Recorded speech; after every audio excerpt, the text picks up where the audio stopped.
네, 우리 구호 외치고 말씀 나누겠습니다. 말씀은 기도는 선교는 제자는 네, 말씀의 생명, 기도의 능력, 선교의 사명, 제자된 우리. 올 한 해 동안 우리 삶에 꼭 적용되기를 간절히 바랍니다. 오늘은 가정의 날을 맞이해서 특별히 봉헌식이 있는 안식일입니다. 지혜롭게 양육하라는 제목으로 에베소서 6장 4절 말씀 본문으로 하나님 말씀을 함께 나눠보도록 하겠습니다. 자녀가 하나님의 뜻대로 잘 자라는 것은 정말로 큰 축복입니다. 특별히 예수님을 믿는 우리들에게는 정말 다른 것보다도 우리의 자녀들이 예수님 안에서 잘 자라기만 한다면 다른 거 필요 없지 않습니까? 그것이 전부이죠. 그런데 정말 자녀 교육만큼 어려운 게 없는 것 같습니다. 저도 이제 요즘 애를 키우는 입장이지만 참 힘든 것 같습니다. 자녀를 잘 양육하면 기쁨과 보람이 가득하고 또 자녀가 잘 말 듣지 않으면 속상하고 가슴이 아픕니다. 그러면 어떻게 자녀들을 잘 양육할 수 있을까요? 이미 여기 대부분들은 다 저보다 선배님들이시고 이미 자녀를 다 키우신 분들이지만 이제는 손자, 손주를 생각하시면서 좀 생각해 보시면 좋겠습니다. 첫 번째입니다. 자녀를 어려서부터 가르쳐야 합니다. 오늘 본문 말씀 에베소서 6장 4절에 보면 하나님께서 아비들아 라고 기록하고 있는데요. 여기 아비들은 그냥 아빠만 말하는 것이 아니라 아빠, 엄마 모두를 뜻하는 것으로 이해하시면 됩니다. 그리고 너희 자녀를, 이 자녀는 다 큰 성인만 말하는 것이 아니라 갓난 아이부터 모든 자녀들을 다 포함합니다. 그러므로 자녀 교육은 여러분 다 잘 아시겠지만 그 아이가 태어나면서부터 아주 어릴 때부터 아니요 심지어 뱃속에서부터 교육하고 훈련해야 하는 거죠. 교육이라는 예언의 신에 이런 말씀이 있습니다. 묘목 때부터 구부러진 채로 있는, 다시 말해 어떤 힘으로도 그 잃어버린 균형을 회복할 수 없게 뒤틀려서 모양 없이 서 있는 나무 줄기. 혹시 본 적 있으세요?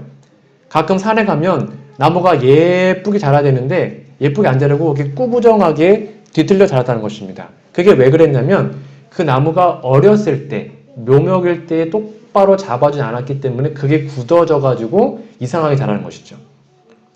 그것을 말합니다. 유년기의 감화에 대하여 배울 수 있다라고 설명해요. 그래서 어렸을 때 아이들을 잘 양육하는 것은 100번, 1000번 말해도 부족하지 않을 것입니다. 정신의학 박사였던 매닝거라는 박사님이 계셨는데요. 한 어머니가 이 박사님에게 상담받으러 왔답니다. 박사님, 아이의 교육은 몇 살부터 시작하는 게 좋습니까? 박사님이 당신 아이는 몇 살입니까? 이제 3살 반입니다.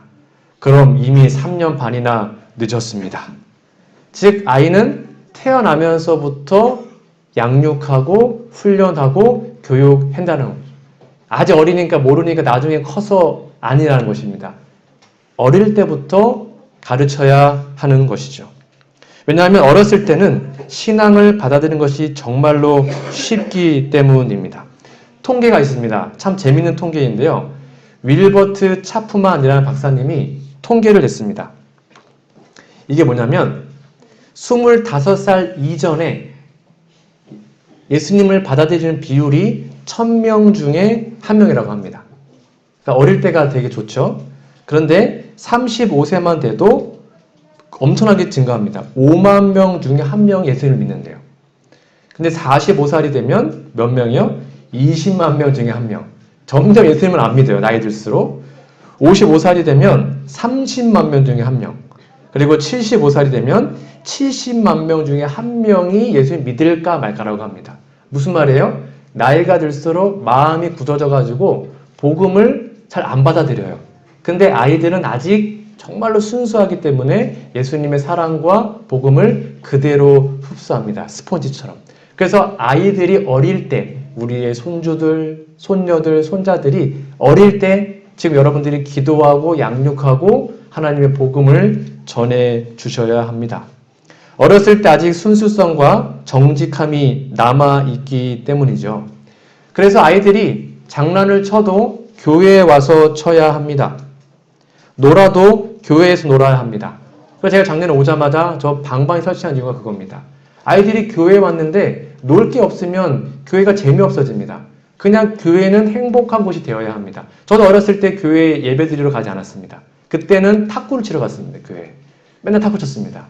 근데 그러다가 이제 목사가 되었죠. 그러니까 교회는 뭔가 즐겁고 행복한 무엇인가가 있어야 합니다. 그리고 그렇게 교회에 아이들이 조금씩 오다 보면 말씀을 들어요. 여러분 신기하게도요. 애들이 막 떠드는 것 같죠. 근데 다 듣습니다.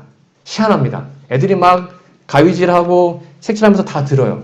집에 와서 물어보면 제가 설교를 애들 다 이해하고 있더라고요. 그러니까 아이들은 안 듣는 것 같은데 다 듣습니다. 그래서 가급적 교회에 오게 하시고 교회에서 말씀 듣게 하시고 교회에서 놀게 해주셔야 합니다. 교육이란 오늘 가르쳐서 내일 변화시키는 것이 아닙니다.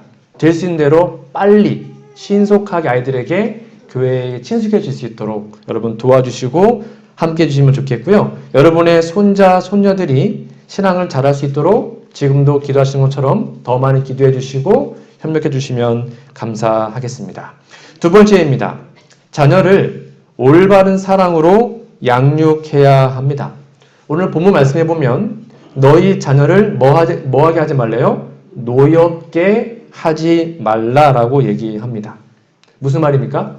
자녀들이 부모 때문에 열받을 때가 많다는 것입니다. 네. 저도 이제 자녀가 되어봤고, 또 이제 부모가 되어봤지만, 네. 자녀 때문에, 아니요. 엄마, 아빠 때문에 자녀들이 열받을 때가 많아요. 그래서 오늘 말씀은 자녀들을 인내와 친절과 덕과 온유로 대하라고 말을 해요. 어릴 때는 부모가 화를 내도 아직 어리기 때문에 그냥 기죽어 삽니다. 근데 아이가 좀 키가 크고 성장하면 그때도 화내잖아요? 그럼 애들이 발끈합니다. 이제 자기 힘이 생겼다는 것이죠. 말 안 듣습니다. 지금 아이들이 말 듣는 이유는 힘이 없기 때문입니다. 우리가 화를 냈을 때는. 근데 사랑으로 대했을 때만 그것이 가능하죠. 성경은 분명히 얘기합니다. 자녀들을 노엽게 하지 마라. 부모의 권위로 억누르지 마라. 부모가 자녀에게 썽을 내고 불친절하게 대할 때 자녀는 상처를 받습니다. 그래서 통계적으로 교사를 해보니까 많은 어떤 범죄자들, 사람을 해코지하거나 그런 사람들은 어린 시절이 대부분 불우합니다. 부모로부터 학대를 받든지 뭔가 상처를 받은 아이들이 세상에 나와서 그런 험한 일을 많이 하게 되죠. 아이들이 연거푸 질문을 한다고 합니다. 여러분 15세가 될 때까지 한 명당 아이들이 질문을 몇 번 하시는지 아세요? 통계적으로 50만 번 한다고 합니다. 50만 번. 아빠 이게 뭐야? 이거 왜 그래? 이거 왜 그래? 여러분들 그 경험해 보셨죠? 아 너무 많이 합니다. 지겹도록 합니다. 근데 그때 지겹다고 대답 안 해주면 안 되고 가급적 대답을 잘 해주라는 것입니다. 특별히 아이들이 영적인 질문을 할 때가 있어요. 하나님이 사람 어떻게 만들었어요? 죽음이 뭐예요? 정말 천국이 있어요? 이런 걸 물어봐요. 아이들이요. 그때 정말 영적인 질문을 영적으로 잘 대답해 주시면 그 아이의 마음속에 깊은 감동으로 다가오게 될 것입니다. 여러분 어려운 질문이 있을 수 있습니다.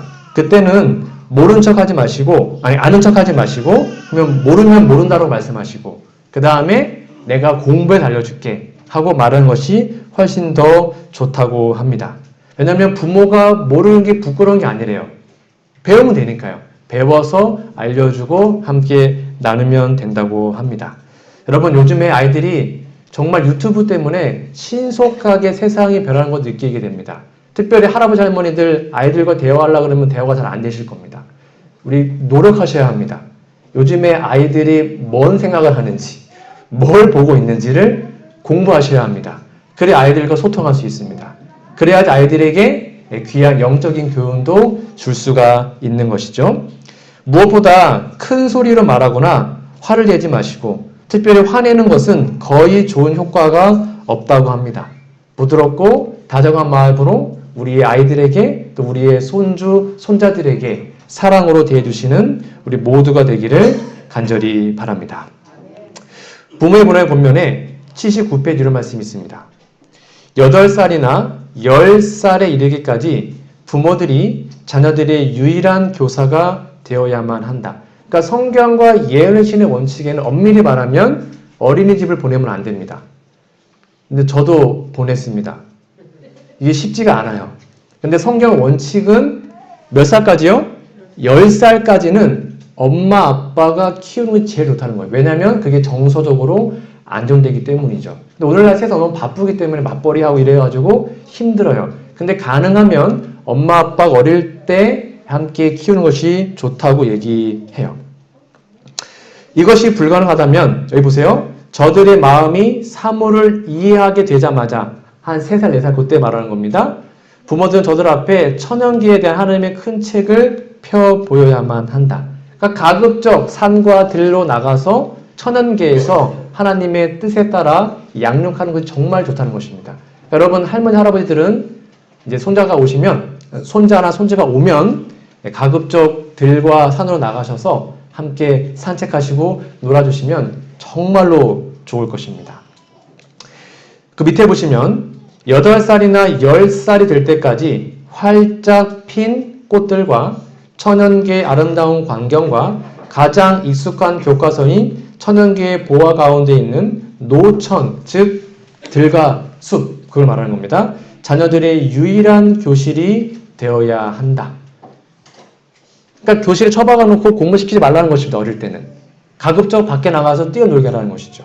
천연계의 경쾌하고 매력적인 광경 속에서 어린 자녀들이 정신의 깊은 인상을 받은 이러한 교훈들은 쉽사리 잊혀지지 않을 것이다.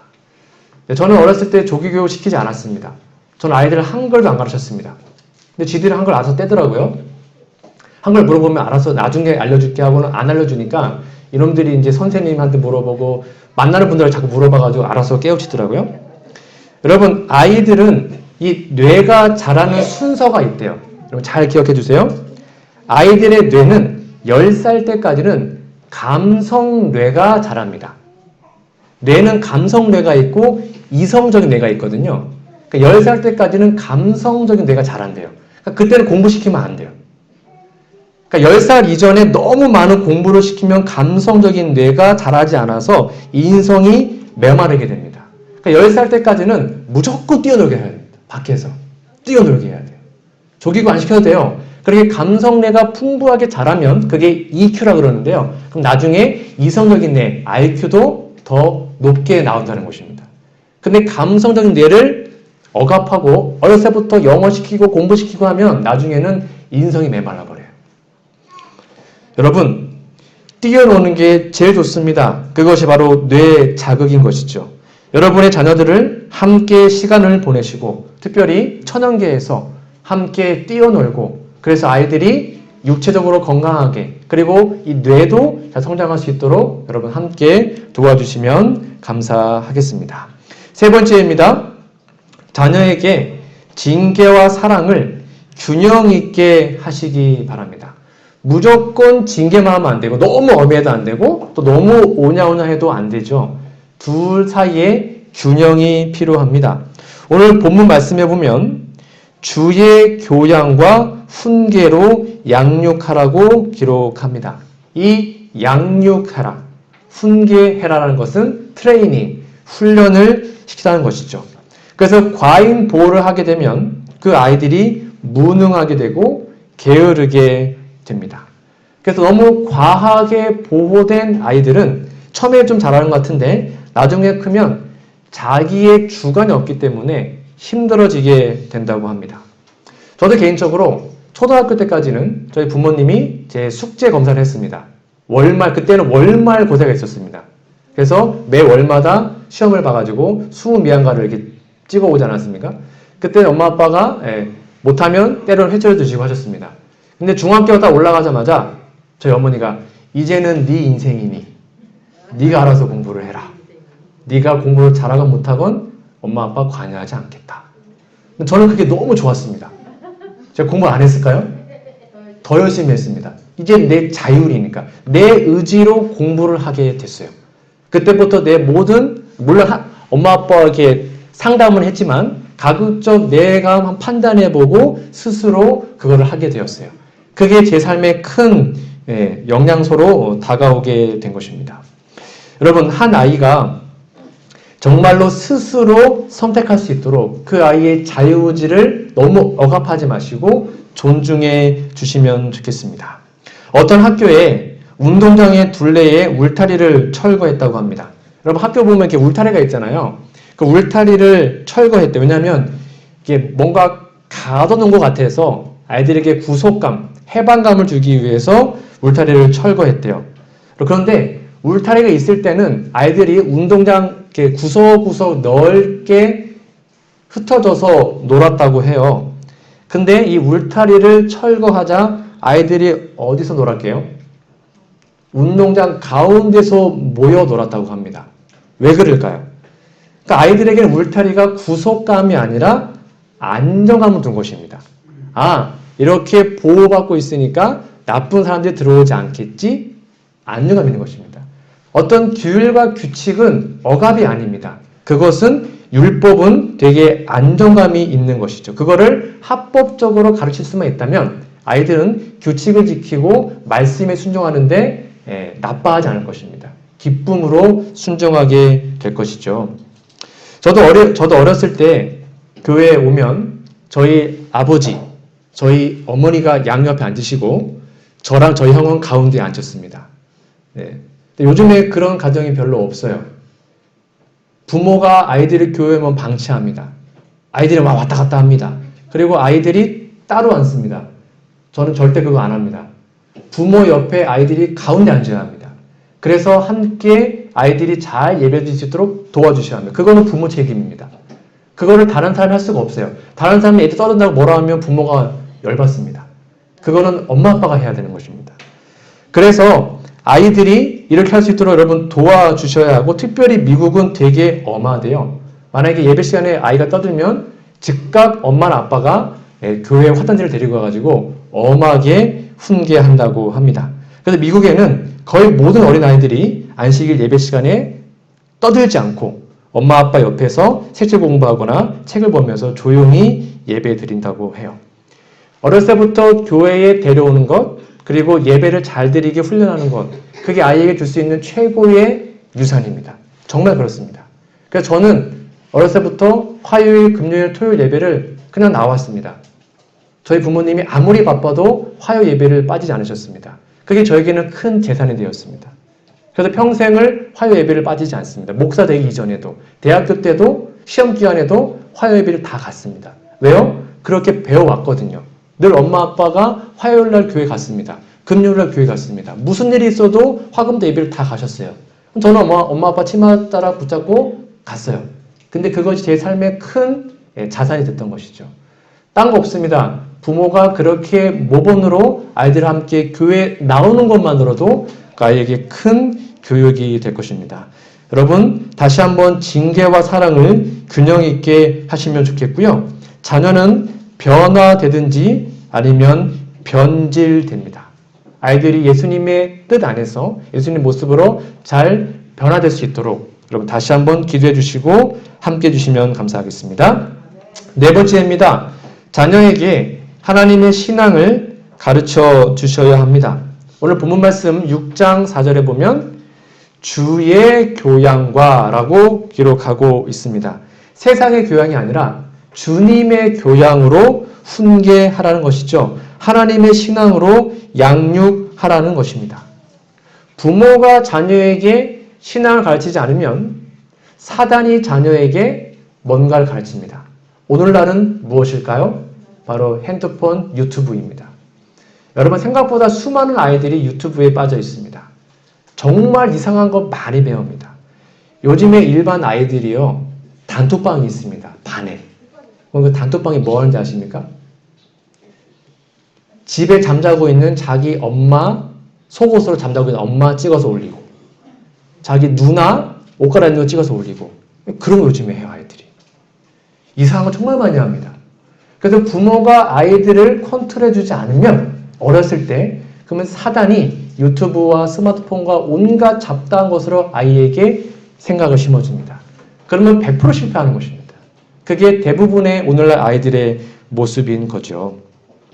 무엇보다 여러분의 자녀에게, 여러분의 손자, 손녀에게 하나님의 사랑을, 하나님의 신앙을, 특별히 성경 읽도록 여러분 꼭 훈련해 주시기 바랍니다. 제가 아이들 숫자 검사 잘 안 합니다. 지가 알아서 할 거니까. 그런데 성경 읽는 건 매일 검사합니다. 오늘 성경 읽었어? 안 읽었으면 지금 읽어. 그래서 아이들이 작년부터 성경 1독을 지금 꾸준히 하고 있습니다. 아마 올해 12월 되면 1독을 다 할 것 같습니다. 성경 읽도록 확인해 주시고 체크해 주셔야 합니다. 그래야 아이들이 어렸을 때부터 말씀을 읽게 되겠죠. 유명한 오페라 가수 할버턴이라는 가수가 있었는데요. 이분이 이러한 간증을 했다고 합니다. 어느 날 자신의 아들과 이웃집의 아이가 대화를 했대요. 근데 이웃 아이가 좀 이렇게 잘난 체 했나 봐요. 야, 우리 아빠는 이 도시의 시장, 높은 분 있잖아, 시장. 그 시장하고 친구다? 정말 잘한다? 이렇게 자랑을 했나 봐요. 그러니까 이 할버턴의 아들은 자기 아빠가 이렇게 친한 사람이 별로 없거든요. 높은 사람이. 그때 뭐라는지 아십니까? 우리 아빠는 하나님과 엄청 친하다? 하나님은 잘한다? 이렇게 자랑을 했대요. 그걸 이 아버지가 우연히 들은 것입니다. 너무 이제 감동을 받아서 집에 돌아왔다고 해요. 그러니까 이 아이에게는 아버지의 모습이 어떤 모습이었어요? 하나님과 친한 모습. 하나님과 늘 동행하는 모습. 하나님을 잘하는 모습이 아이의 눈에는 보였던 것이죠. 얼마나 행복할까요? 우리의 자녀들이, 우리의 손자, 손녀들이 우리를 볼 때, 또는 할아버지, 할머니를 봤을 때, 과연 우리는 누구와 친한 것으로 생각할 수 있을까요? 우리의 자녀들이, 우리의 손주들이, 할아버지, 할머니, 엄마, 아빠, 정말 하나님과 정말 친하신 것 같아요. 네, 그런 말을 들으면 행복하지 않겠습니까? 그러한 모습을 보여주는 우리가 되었으면 좋겠습니다. 성경은 말합니다. 같이 읽어볼까요? 시작. 영생은 곧 유일하신 참 하나님과 그가 보내신 자 예수 그리스도를 아는 것이니이다. 우리의 자녀들에게, 우리의 손자들에게 하나님을 아는 것을 전해주려면 누가 먼저 알아야 돼요? 내가 먼저 알아야 합니다. 내가 먼저 진심으로 경험적으로 하나님을 만난 그 경험이 있어야 아이들에게 알려줄 수 있어요. 이러한 모범의 모습이 우리 모두가 되기를 간절히 바랍니다. 하나님을 더 깊이 경험하시고 만나시고, 그래서 우리의 자녀들이 우리를 통해 하나님을 보게 되기를 간절히 소망합니다. 말씀의 결론 맺겠습니다. 저는 오늘 지혜롭게 양육하라는 제목으로 말씀을 드렸는데요. 여러분의 자녀들을 어려서부터 양육하시기 바랍니다. 특별히 올바른 신앙으로 양육하시고 징계와 사랑을 균형지게 사랑하는 마음으로 하시기 바랍니다. 무엇보다도 하나님을 가장 최고로 아시고 하나님을 전해주는 것, 성경 읽게 하는 것, 기도하는 법, 그런 것들을 잘 알려주셔서 우리의 신앙이 여기서 끝나는 것이 아니라 우리의 대대손손 이어질 수 있도록 여러분 협력해 주시고 도와주시기를 간절히 바랍니다. 그래서 여러분들이 그 자녀들과 손주들을 통해서 큰 기쁨과 보람을 느끼는 우리 모두가 되기를 간절히 바라며 오늘 말씀을 마치도록 하겠습니다.